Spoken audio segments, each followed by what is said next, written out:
wanafungua mashambulizi na wanaanzia nyuma. Josephine Julius fanikiwa kutoka, bado hatari katika lango la Tausi. Bao la kwanza, na ni kama vile walikuwa wakilazimisha Simba kuona namna ambavyo wanatafuta bao la kuongoza, lakini safu ya ulinzi ya timu ya Tausi imeshindwa kuhimili mikiki na kitambulisha kinafanyiwa kazi. Nafasi nyingine kwa Simba wanashindwa pia kuitumia. Haya, Gentries anaweka tena ndani kule, bao la pili.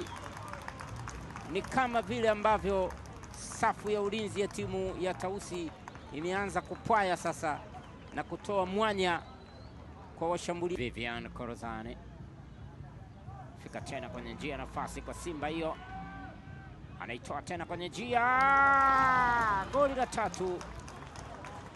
Goli la tatu.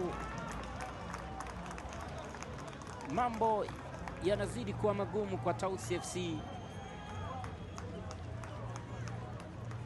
Goli la tatu wanajipigia tu sasa, na wanaendelea kumduaza kwa mara nyingine goalkeeper Chelsea Ngole.